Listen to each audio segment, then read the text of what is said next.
Olá, queridos amigos, sejam todos bem-vindos a mais este Lado a Lado. Ele morou em Roma, na Itália, por 14 anos, onde foi monge beneditino e estudou filosofia, teologia e direito canônico, assunto no qual ele é mestre e doutor. Eu tenho a alegria de receber no programa de hoje Evandro Correia. Bem-vindo, Evandro. Obrigado, Mirna, e é um prazer estar aqui. Então vamos começar, né, Evandro? Direito canônico, o que é, né? E se ele está restrito à Igreja Católica Apostólica Romana? O direito canônico, sim, é restrito à Igreja de Roma, né, Católica Apostólica Romana, e é especificamente feito e criado para quem é membro da Igreja. Então, para os católicos, aqueles que desde o batismo, crisma e primeira comunhão, a Eucaristia, são inseridos nesse mistério, nessa comunidade eclesial. Tanto o termo direito canônico, né, esse regramento que a Igreja usou, né, depois após os Atos dos Apóstolos, como medida de um padrão geral para todos aqueles que entrassem em comunhão com ela, ou que ingressassem nessa nova religião, que é o cristianismo. Na verdade, o catolicismo vinha um pouco depois do termo, né? Mas para quem entrasse a fazer parte dessa nova religião. Tanto o termo canônico, vem do grego, que é canon, que significa medida, régua, que seria 1 metro. Né? Então essa é a origem, que é do mundo grego, né? Então o mundo grego influenciou bastante a terminologia e até algumas formas de pensamento de regras, né? Então é específico, sim, para a Igreja Católica Apostólica Romana. E Evandro, quando que esse código, né, esse direito canônico surgiu? A codificação são duas e são recentes, né? Tem o Código de 1917 e o Código de 1983. Mas como direito canônico é muito mais antigo como padrão, né, de normativas através de decretais, chamado assim, na época, compilações de concílios ecumênicos regionais lá do mundo antigo, né, da Igreja Antiga, Constantinopla, né, mesmo a Igreja de Roma, Antioquia, Alexandria no Egito, então todas Jerusalém também, essas grandes dioceses, depois arquidioceses, deram esse padrão das leis.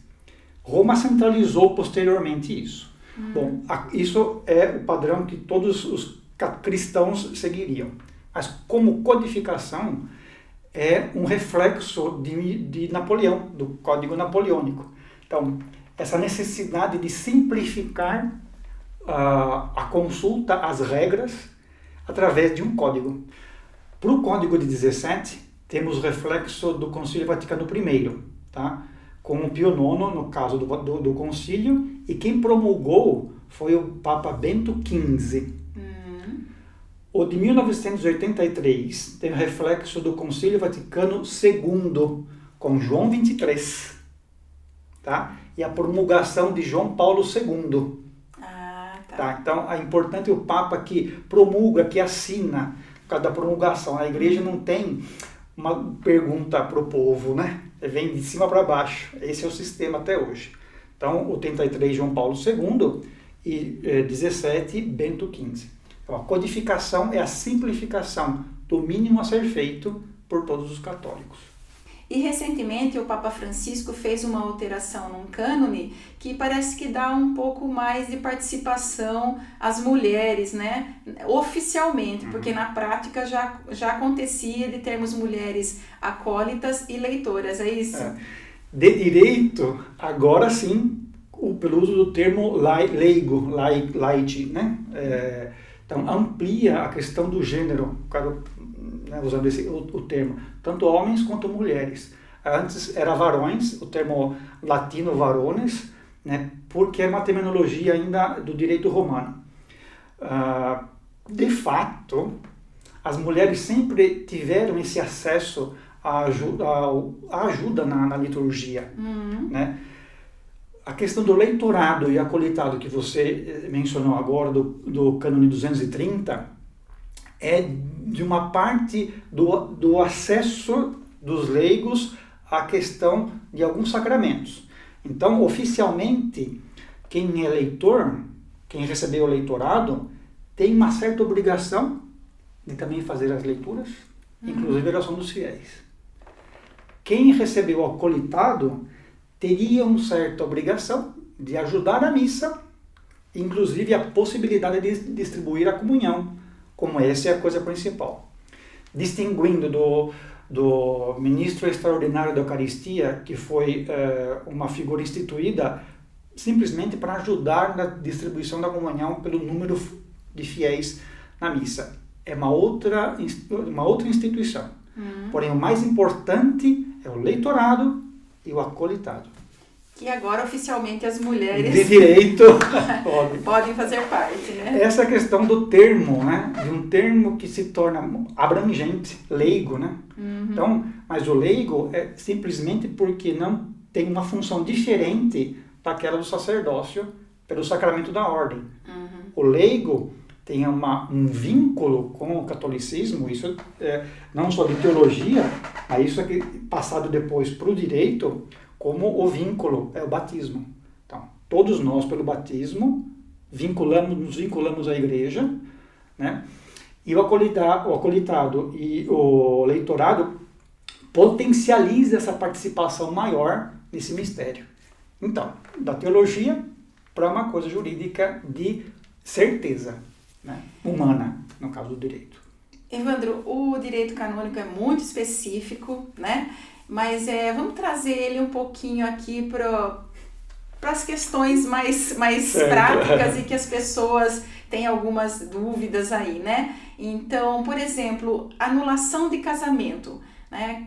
Quais seriam os motivos para uma anulação do casamento na igreja?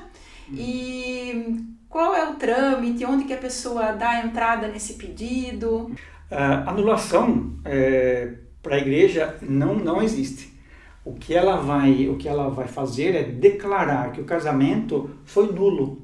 Então, que desde a origem desta união de homem e de mulher, não existiu a união e que não existiu essa ajuda mútua do casal.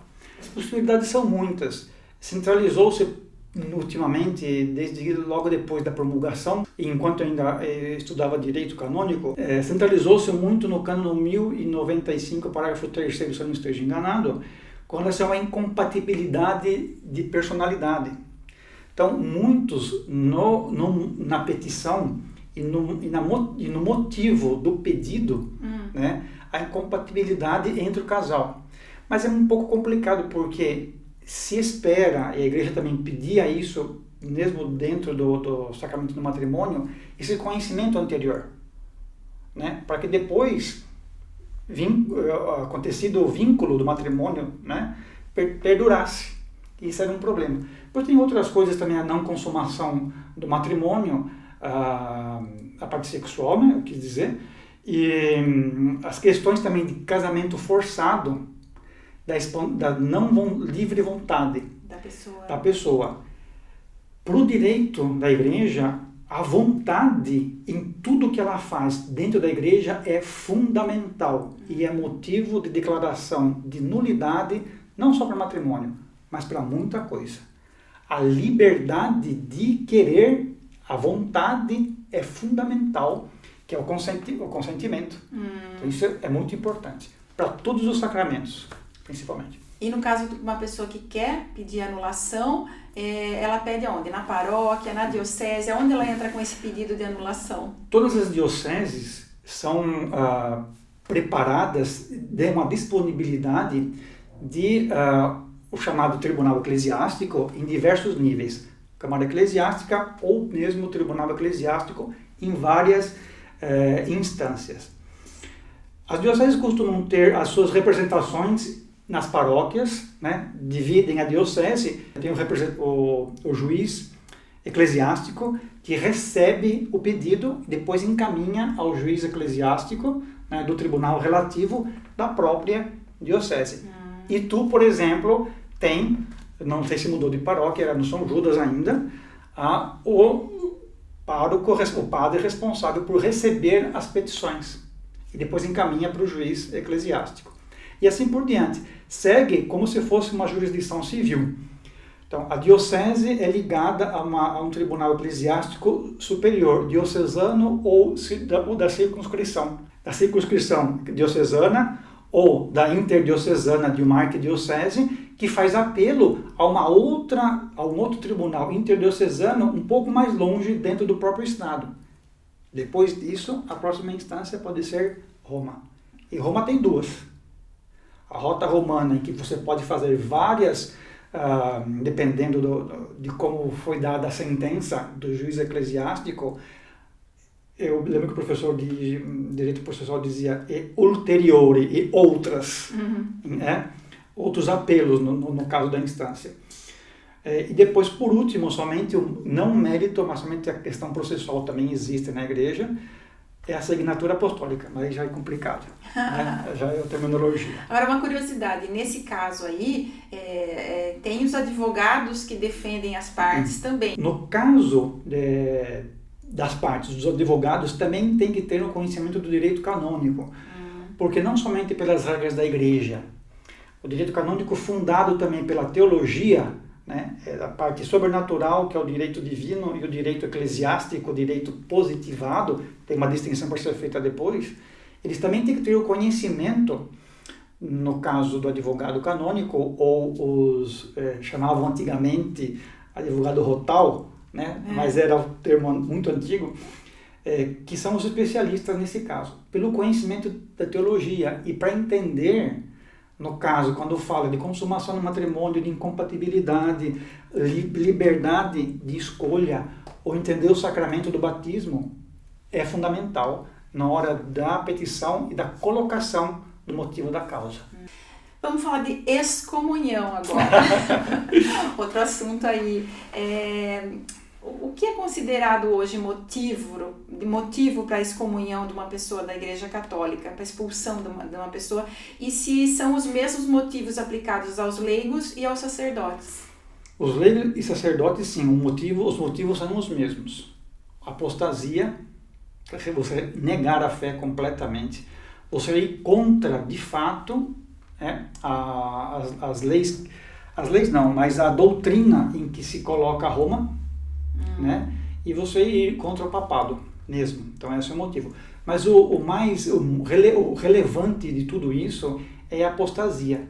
Então você pode ser expulso da igreja, da comunhão, porque é excomunhão, né? Você tira dessa comunhão católica. A comunhão não é somente da Eucaristia, mas a comunhão é da convivência.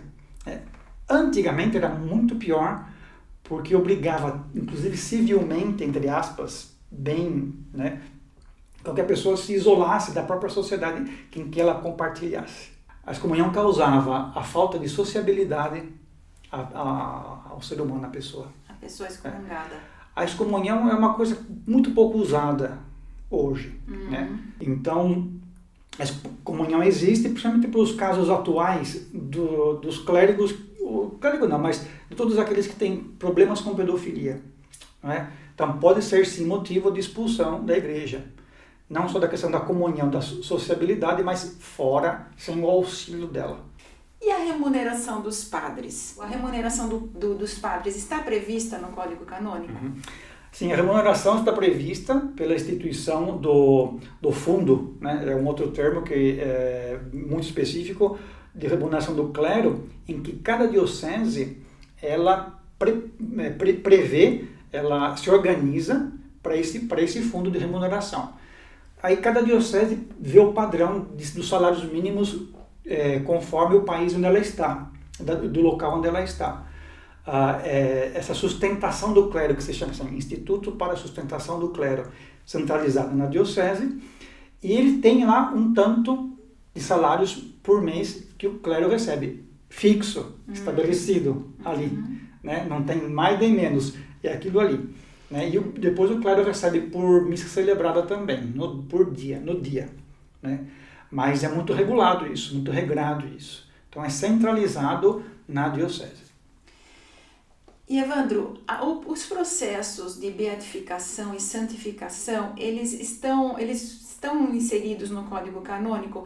Essa é uma pergunta muito importante, porque em Tu, por exemplo, né, tem aí o Padre Bento, Madre Teodora, né? Sim, então é do nosso interesse saber um pouquinho sobre esses processos aí. Eles estão no direito canônico ou, ou é uma lei separada? O processo de canonização é separado, o regramento é separado. Porém, o uso ao direito canônico, no caso, ele codificado, né? A parte processual canônica se usa como subsídio para algumas partes que faltam no regramento, no regramento da Congregação para a Causa dos Santos. Esse é o lugar que vai ser analisado todos os feitos e as virtudes heróicas da pessoa. Então, para a Causa dos Santos, nesse caso chama-se Congregação para a Causa dos Santos, e são vários níveis: servo de Deus, beato e santo, né? Beatificação e canonização são os termos jurídicos usados. Então, por curiosidade, né, começa no lugar onde a pessoa faleceu. Então, na diocese de Jundiaí, no caso de Itu, Padre Bento e a Maria Teodora. Né? Em Salto temos a Maria de Lourdes Guarda. A Guarda também, juntando a diocese de Jundiaí. E a diocese dá o início canônico, mesmo que os interessados possam ajudar financeiramente e com pessoal, advogados canônicos, e o responsável pelo andamento de todo o processo, que também chama-se processo, que não é no caso negativo, né? A palavra processo que ficou para nós como negativo, mas que de fato não é. Né? O processo são de várias, na igreja usa-se a palavra processo para várias coisas. Neste caso também.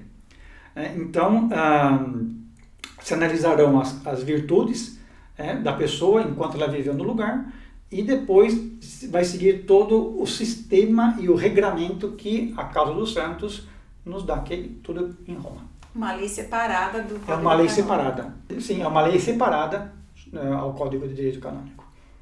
Evandro, a gente já teve aqui uma ideia, uma amostra do tanto que você já estudou, né? Filosofia, teologia, direito canônico, fala italiano, inglês, espanhol.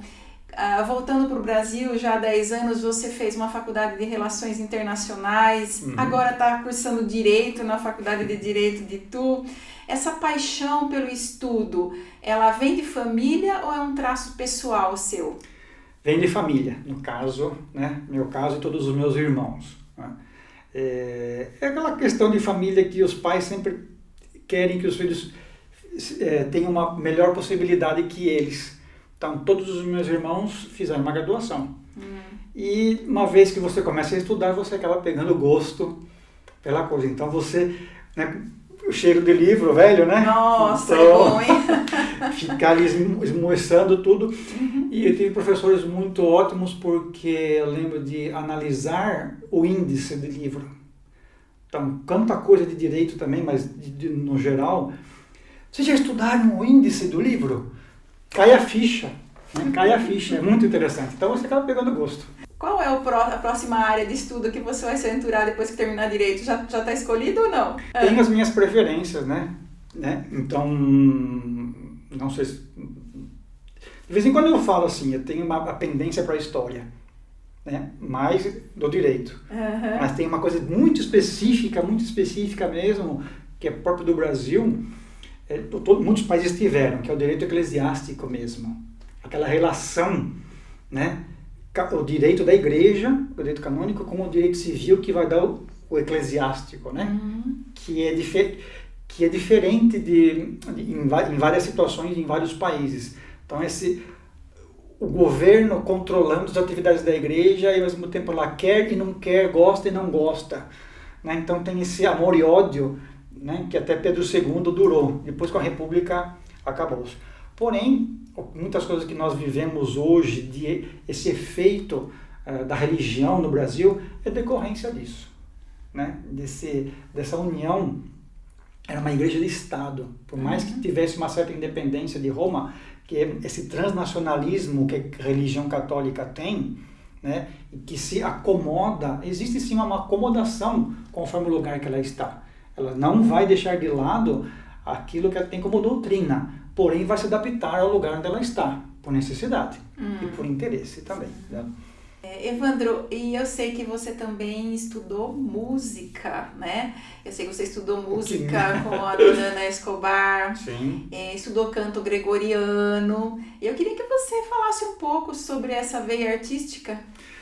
A dona Ana Escobar, quando eu era coroinha ainda, eu fui pedir para ela, dona Ana, não sei o que tem, a senhora toca. Ela tinha voltado de São Paulo, tinha se aposentado e começou a tocar órgão no Bom Jesus, harmônio no caso, né?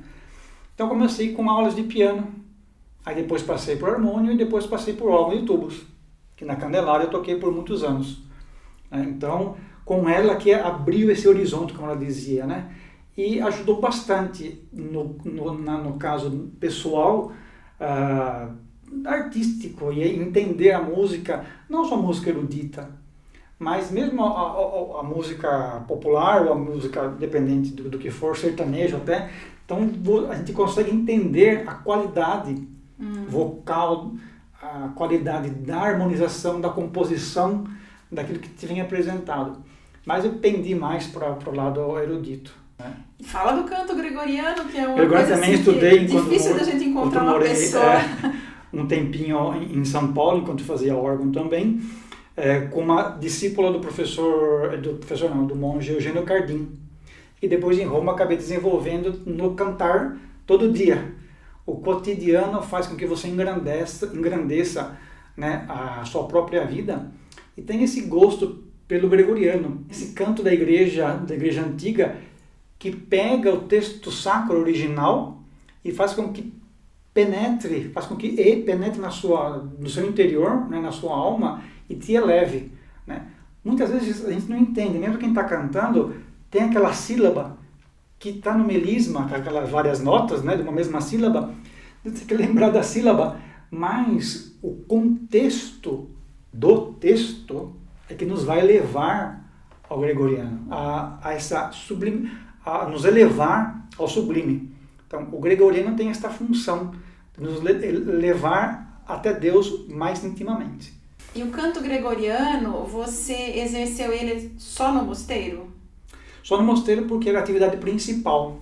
Então, a oração, o ofício divino chamado assim, para a vida de clausura, que era o mosteiro beneditino, isso era parte integrante, não é fundamental. Fundamental é a oração. E a oração vinha potencializada através do canto, né? No caso do canto gregoriano, e seguia essa tradição. Aprendi tudo aqui em São Paulo, com uma professora muito conhecida que foi aluna do Eugênio Cardim, um monge beneditino de Solesme. Então, quando mudei para Roma, eu já conhecia e acabou se desenvolvendo, né? Me nomearam, para não dizer me mandaram para lá, né? Faça isso porque, né, tem que obedecer. E acabei ficando por muito tempo na Escola Cantorum, um dos responsáveis da manutenção de todo o ritmo e da oração em gregoriano, do canto. É uma responsabilidade muito grande. Era gostoso, é bonito, mas é fadigoso, né? Mas tem que estar sempre muito atento. Imagina, tá na salmodia, você perde a linha, que já aconteceu, pula todo mundo aquele silêncio. E por que chama canto gregoriano? Gregório Magno, quando foi também beneditino, né? Por volta do século VI, foi o primeiro papa de nome Gregório e um dos primeiros que foram monges beneditinos a ser papa. Essa tradição de canto-chão, que era o antigamente chão, mas porque era muito grave, mas é um nome errado, chão por ser muito grave, porque a capacidade do melisma é muito ampla. E ele, como papa, baixou uma ordem, um decreto, no caso é uma lei, né, de compilação, de recolhimento, de colheita, digamos esse termo, de compendiar-se tudo que se tinha de canto, chão, né, da igreja. E compilou-se que chamou-se posteriormente de canto gregoriano em toda a estrutura da liturgia da igreja de Roma. Então, ele fez com que centralizasse em Roma todas as vertentes. Suíça, França, a própria Itália de Benevento também, a escola romana. Monte Cassino tem a sua particularidade, né, mas as escolas principais, a escola de Milão também era muito, muito importante. Uma parte da Espanha também veio nessa grande compilação que o Gregório fez. Chama-se Canto Gregoriano porque foi ele que juntou tudo isso e sistematizou como entrada, salmo, ofertório, né? Antífona, ofício divino. Então, essa distribuição e essa indexação no sentido bom foi obra dele. E eu sei também que você costuma colaborar aí com o Coral Vozes, com o Museu da Música. Olha, o amor com o Coral Voz de Itu não é de hoje, né? Antes ainda, eu entrei para o Coral Voz, eu devia ter 17 anos, acho, 18, um pouquinho depois. Então, cantei como tenor, agora estou como baixo, né? A gente acaba mudando um pouco a voz. Então, sempre colaborei muito com o Coral Voz de Itu, né? Fui também ajudante do maestro por algum tempo, auxiliar. Então, acompanhava o coral, quando precisava na falta do pianista, a coisa principal era como cantor, né? Então, até hoje, né? Por mais das minhas ausências enquanto eu fiquei em Roma, mas sempre tinha essa ligação, né? Digamos, esse amor pelo coral. Primeira missa eles que cantaram, então todos os eventos meus e da minha família, eles sempre estavam sempre convidados, né? Em 2019, você passou a ser integrante da ACADIL, Academia Ituana de Letras. Pois é. Comenta essa honra. Também a ACADIL é uma paixão de velha data. Eu lembro que eu estive na inauguração da ACADIL.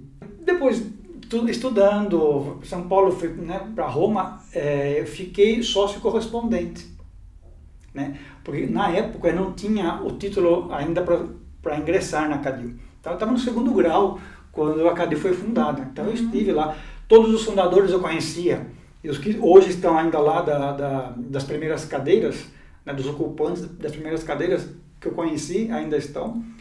E depois o pedido foi, né, porque o meu pedido para entrar na academia, surgiu a possibilidade do edital. E aí foi também uma coisa que, poxa vida, entre as cadeiras, entre os patronos, tinha um certo, né, um Monsenhor Ezequias, que também era jurista, que também era canonista, e que também escreveu de direito eclesiástico. Então, tudo que então da ACADIL, no caso de Monsenhor Ezequias, que é o patrono da cadeira que eu ocupo, foi também uma coisa de procura, quem pudesse entender a obra de Monsenhor Ezequias. Que é a cadeira 34. Então, ele especificamente, o que ele ensinava era o direito eclesiástico, como eu falei um pouco antes, dessa união igreja e Estado, né, e na concretização humana, né, nos cidadãos, né, que é diferente do direito canônico e do direito do Estado. Então, duas coisas distintas que vão se unir numa aplicação. Então, talvez a paixão nova tenha surgido disso. Em 2019 também você passou a ser articulista do jornal Federação, né? E escreve quinzenalmente, é isso? Uhum. É uma grande responsabilidade, acredito. Eu contei isso um ano depois, num artigo, né, das 500 palavras. Eu sempre brinco das 500 palavras. Mas veio sempre com uma grande responsabilidade. Termos usado, tudo pesa, por mais que seja um artigo mais leve ou um artigo mais sério, no caso de direito, que eu falo bastante de direito canônico, história da igreja. Então eu tenho essa possibilidade de falar comentários atuais também, tenho essa possibilidade, mas o grande valor que foi me dado, que foi passado pelo jornal Federação, foi do limite. Porque a gente é obrigado a escolher as palavras e conseguir chegar em quem lê. É uma grande responsabilidade, porque no fundo não é um limite, é a capacidade que você acaba desenvolvendo para poder transmitir alguma mensagem.